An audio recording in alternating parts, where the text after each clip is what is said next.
ईश्वर हमारे साथ है, लेकिन अनुभव कहाँ है? जब हम कहते हैं ईश्वर हमारे साथ है तो यह एक तत्व ज्ञान है, एक सत्य।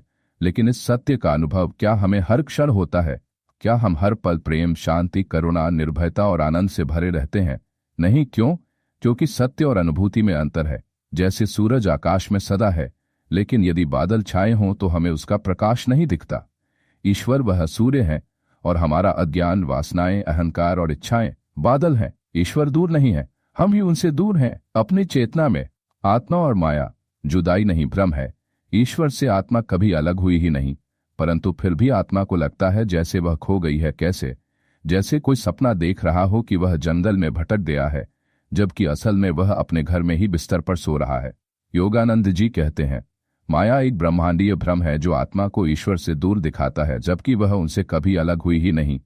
इसलिए मिलन का प्रयास जुदाई मिटाने का प्रयास नहीं है, बल्कि इस भ्रम से जागने का प्रयास है कि हम कभी अलग हुए थे, तो फिर प्रयास क्यों करें? अब यह जानना जरूरी है कि यदि ईश्वर निकट हैं और हम केवल भ्रम में हैं, तो यह भ्रम कैसे टूटे? क्या कोई और इसे तोड़ेगा? नहीं, केवल हम स्वयं ही इसे तोड़ सकते हैं।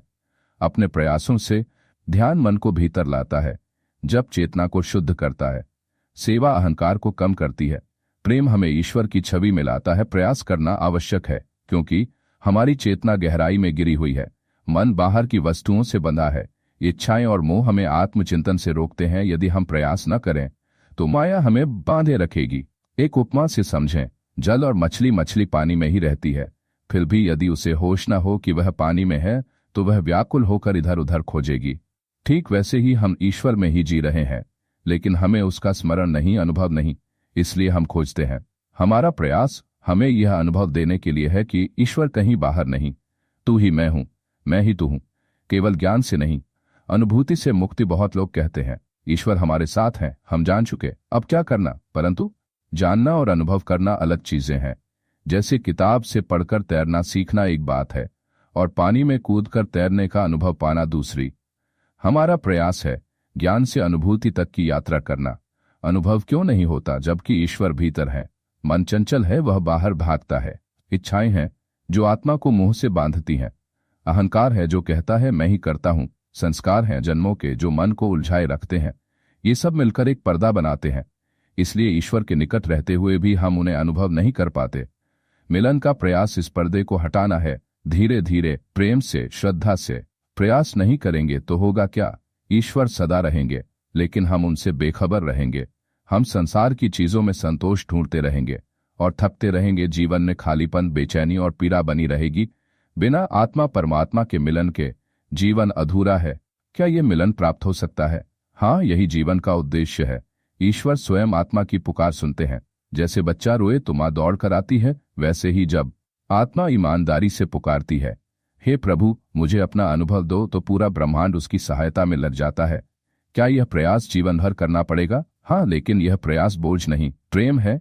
जैसे प्रेमी अपने प्रिय से मिलने के लिए सब कुछ कर सकता है, वैसे ही साधक ईश्वर के लिए तप करता है, जप करता है, खुशी से, तृप्त होकर।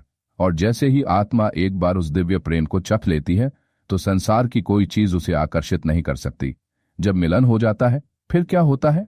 भय समाप्त हो जाता है, मन शांत हो जाता है, हृदय करुणा से भर जाता है, जीवन में आनंद की धारा बहने लगती है। ऐसा व्यक्ति फिर भी साधना करता है, लेकिन प्राप्ति के लिए नहीं बल्कि प्रेम के लिए।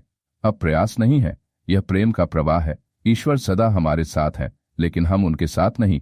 हमारी चेतना बिखरी हुई है और माया ने हमें हमारे मूल स्वरूप से दूर कर दिया है। मिलन का प्रयास इसीलिए है, अनुभव को प्राप्त करने के लिए, माया के भ्रम से बाहर आने के लिए, आनंद, प्रेम और शांति को आत्मा में जागृत करने के लिए, उस परम सत्य को जानने के लिए जो हम सदा से थे। यह प्रयास जीवन का सबसे पवित्र प्रयास है।